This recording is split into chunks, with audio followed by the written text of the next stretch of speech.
As I watched this week's materials, I was astounded by the facts and opinions presented by both the materials themselves and by my pod members and their responses. I think the materials for set 1 this week tied perfectly together. Watching the shorter videos before the documentary 13th helped me prepare for ideas that I was about to be exposed to. So watching 13th was very eye-opening and very impactful. I pride myself on being more socially and politically aware of the injustices of race in America, but 13th provided me with new ways of thinking that helped me understand intersectionality and race even more. So, racism and sexism have been embedded into American society since the very beginning of its foundation. We're a country that was built by African people through the institution of slavery. And since the founding of the United States, Black individuals have repeatedly been controlled through systems of racial and social hierarchies, and these social and racial hierarchies are continuously reborn in new forms. For example, 13th explains that it started with slavery, went on to convict leasing, then to Jim Crow and segregation laws, and now its form is mass incarceration. And even though slavery has been abolished, the 13th Amendment provided a loophole after the Civil War to keep African Americans in slavery and use them for labor. They were arrested en masse for small crimes just so white people could use them for this free labor. And today, African American men are still being targeted by law enforcement, and they're charged with longer sentences for the same crimes that are committed by white men. And 13th provided this statistic that Black men make up 6.5% of the U.S. population, while they make up 40.2% of the prison population. So a line that really stood out to me from 13th was said by American politician Charles Rangel.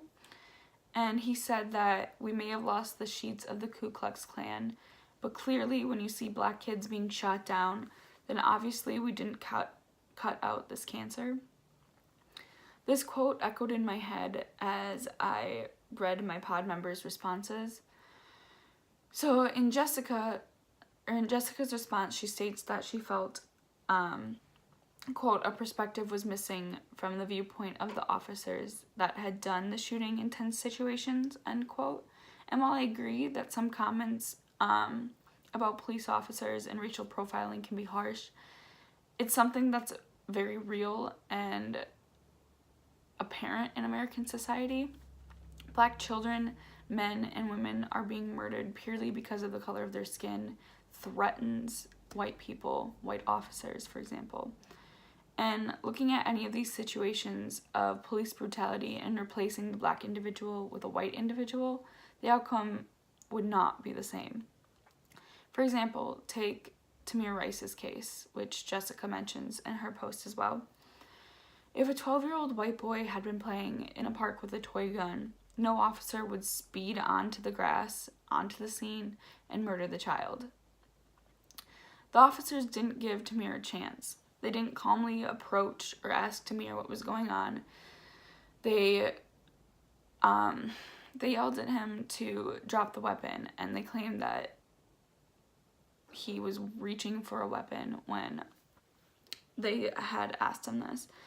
But they didn't, like I said before, they didn't calmly approach. They didn't ask him what he was doing.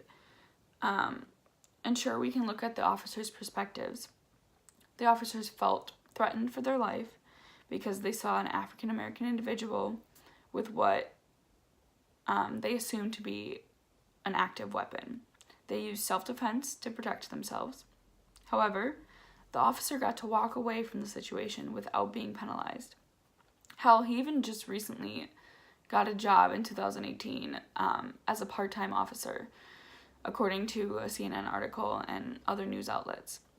And while he got to walk away and continue his career after murdering an innocent child, a family and community lost a child, lost somebody to grow up to watch grow up and to watch live his own life and become something else.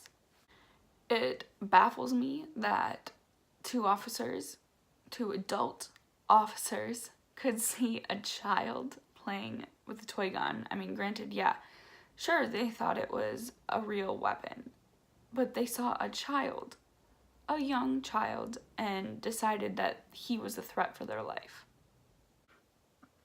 Today, police officers are looked at with extreme caution, especially by people of color, because of cases like Tamir Rice's, because of these instances of police brutality against non-white people. And instead of worrying about officers getting looked down upon, shouldn't our country be altering the requirements to become an officer? According to College Quest, the police academy training program lasts around 12 to 14 weeks. 12 to 14 weeks. As opposed to my roughly 128 weeks to acquire a bachelor's degree in English. 12 to 14 weeks to become someone who's supposed to protect entire communities. This fact reminded me of Ari's post about her recommendation for 13th. She recommended it to her boyfriend, who is training to become a police officer, and she wants him to watch the documentary because she, quote, would want him to be aware of the very apparent and real issue of racism in law enforcement, end quote. And I think Ari brings up a great point. I too think it's very important that members of America's law enforcement be exposed to diversity training and should be required to watch things like 13th to help them better the country for all American people, despite their race, ethnicity, gender, sexuality, etc. When discussing intersectionality in America, people often think of people of color versus white people. However, material set 2 from this past week shows that intersectionality is so much more than just one's race. It has to do with sexuality, gender, sex, whether you're able-bodied or not. And I was so intrigued that so many of my pod members have not heard of a lot of the terms defined in the gender and sexuality terminology videos.